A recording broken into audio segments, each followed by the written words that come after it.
ꯑꯩꯅ ꯈꯤꯇꯪ ꯑꯩꯅ ꯏꯪꯂꯤꯁꯇ ꯑꯥꯔꯇꯤꯀꯜ ꯃꯆꯥ ꯑꯃ ꯉꯁꯤ ꯏꯔ ꯊꯥꯗꯣꯛꯄꯅꯤ ꯃꯩꯇꯩꯂꯣꯟꯗ ꯍꯟꯗꯣꯛꯑꯒ ꯇꯧꯒꯦ ꯍꯥꯏꯕꯗꯣ ꯑꯩ ꯃꯇꯝ ꯈꯤꯇꯪ ꯋꯥꯗꯅ ꯍꯟꯗꯣꯛꯄ ꯉꯝꯗ꯭ꯔꯦ ꯌꯥꯝꯅ ꯉꯛꯄ ꯑꯊꯨꯞꯄ ꯍꯥꯏꯇꯥꯔꯦꯀꯣ ꯏꯁꯣꯔꯒꯤ ꯋꯥꯍꯩꯗꯁꯨ ꯑꯊꯨꯞꯄ ꯌꯥꯝ ꯂꯩꯕ ꯑꯗꯒꯤ ꯏꯁꯣꯔꯒꯤ ꯃꯥꯒꯤ ꯃꯥꯌꯣꯛꯇ ꯁꯤꯡꯅꯔꯛꯈꯤꯕ ꯃꯌꯥꯝ ꯅꯤꯅꯁꯟ ꯊꯨꯒꯥꯏꯈꯤꯕ 이스라엘 ꯃꯆꯥꯁꯤꯡꯁꯤꯕꯨ ꯂꯣꯏꯗ 베벨론ꯗ ꯄꯨꯔꯒ ꯊꯥꯈꯤꯕ ꯑꯗꯒꯤ ꯑꯩꯈꯣꯏꯒꯤ ꯖꯔꯃꯟꯗ ꯍꯤꯠꯂꯔꯅ Jews ꯃꯆꯥꯁꯤꯡꯁꯤꯕꯨ tumna hatkadabani haibagi order pigiba adagi England-dagi Jews masasing England thadoga chatkro adagi among France dagi su oza kari gumam ta haidok karge khoi gi oza amubagi do microphone do mut thambe adi nungai na ja thank you oza thank you aduna hariba sigi akhoi ahan Jerusalem gi temple Solomon saramba Jerusalem asibu thugai gi ba numit adagi amok Jerusalem adu sagatlaga Prabhu Jesu Christ gi matungda 70 AD da Rome namuk thugai gi ban numit ko hari ban numit adagi akhoi gi amok Jerusalem temple se thugai graga Jerusalem da amok akhoi gi Jews laluba sing nasibu namdaba matamda Christian mayam so adagi Christian nataba Jews mayam lot mangarom hakhi haye hakhi ban numit asisu angappa hoji thijiluba mayam da moina phangapasi moigi tha se akhoi maitai gi akhoi tha gi thasing sajibu kalen sumaina leibadona akhoi gi su tha 33 Jews calendar gi tha 33 se leiye akhoi English ki January February de do hoine ko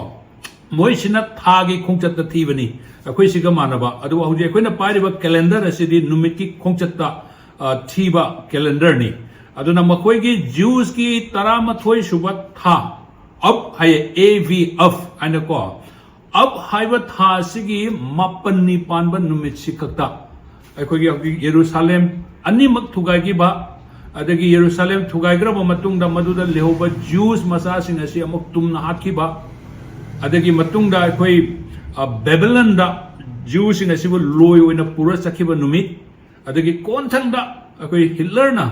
जर्मनदा world war 2 दा यावगिबा नुमित असिसु हजि हारिबा अब हाइबा था दुगी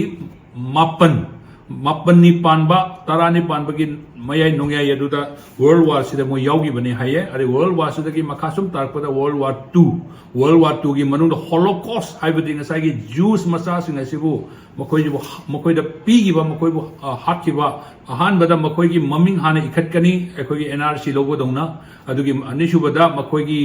दुकान सिंग असिदगी pot अमत लेबा यारो हैना थिंगिबा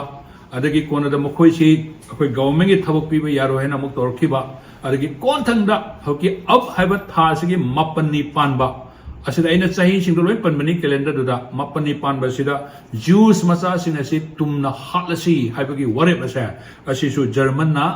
ab haiba tha tram thoi su ba tha adugi mapanni panba numita tawgi bani haye aduna Israel gi yekna basingna Israel gi mathakta khut harku matamda temple ani ningnasan Solomon gi temple amasung Herodian gi temple 70 AD da Rome na thugagi ba tarik to makhoi gi Jews gi mogi calendar gi ab haiba du gi mapanni pamba numisi moi hogna si bobo ni sing yaye aduna German na tharakhiba England da gi khut tharakhiba France da gi tantolkhiba maya masha hariba mapanni pamba numita loin thokiye aduna hojik su lan hanaki lan asi Irana hoki up haiba tha dugi mapanni panba masi hanak tha sigi kano tang traum do August ki tang traum do sida thoe aduna August ki tang traum do sida moi makhuta khut thark pa yai haibagi sigu basum le ya na itiasa thoki basing na si yengaga tungda even na koi Jerusalem ga koi bada lami ko shilaga Jerusalem gi ninesang da amang atagi tukachaba lakani ga habisi kedo lakani haba khangbang amde ko adu amang ata dainen na lakani lathomba ibo Jesu Christ na lakani lathomba singcha hojiki moigi tha ab haiba tramatoi subat tha adugi mapanni pamba nimita loin thoki haye masi aina hanak research kitang thirak pada yam thengnaye adagi hojik si